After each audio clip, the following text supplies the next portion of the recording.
In today's video, I'm going to show you exactly how to convert a JPG image into a vector in Adobe Illustrator.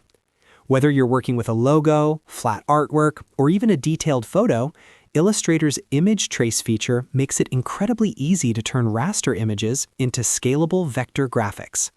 The best part is that once your image is converted to a vector, you can resize it without losing quality. If you find this tutorial helpful, make sure to hit that like button and subscribe to the channel for more Illustrator tips and step-by-step guides. Let's jump right in. First, open Adobe Illustrator and create a new document, or open an existing one where you'd like to place your image. To insert your JPG file, go to the top menu and click on File, then choose Place. Browse your computer for the JPG image you want to convert, select it, and click Place. Once you click on your artboard, the image will appear inside your document. If needed, you can resize it by dragging the corner handles while holding Shift to maintain proportions. Next, make sure your image is selected. To do that, use the Selection tool, which you can activate by pressing the letter V on your keyboard, or by clicking the black arrow icon in the toolbar. Click directly on the image so you can see the bounding box around it. This confirms that the image is selected and ready to be traced. Now we're going to open the Image Trace panel. Go to the top menu, click on Window, and then select Image Trace from the drop-down list. The Image Trace panel will appear, giving you several preset options and advanced controls. This is where the magic happens.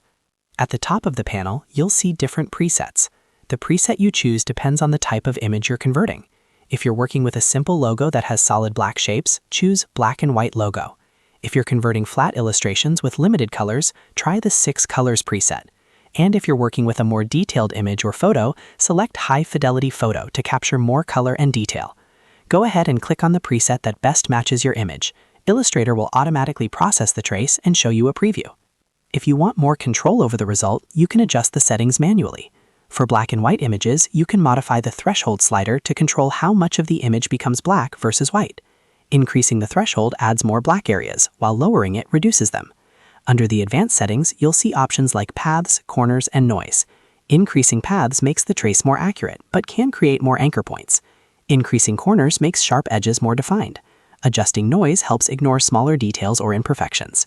Take a moment to tweak these settings until you're happy with the preview.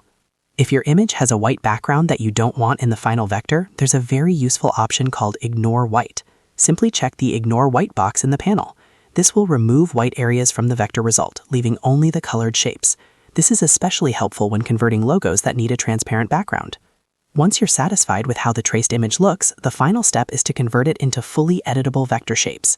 Go to the top toolbar and click the Expand button. When you click Expand, Illustrator turns the traced result into actual vector paths and anchor points. At this stage, your image is no longer a raster JPG. It's now a scalable vector graphic. If you want to edit individual shapes, right-click on the image and choose Ungroup. This allows you to select and modify separate elements, change colors, delete unwanted shapes, or refine specific areas using the Direct Selection tool. And that's it! You've successfully converted a JPG image into a vector in Illustrator. Now you can scale it up for print, adjust colors, or customize it however you like without worrying about pixelation. If this tutorial helped you, make sure to like the video and subscribe to the channel for more easy-to-follow Illustrator guides. Thanks for watching, and I'll see you in the next video.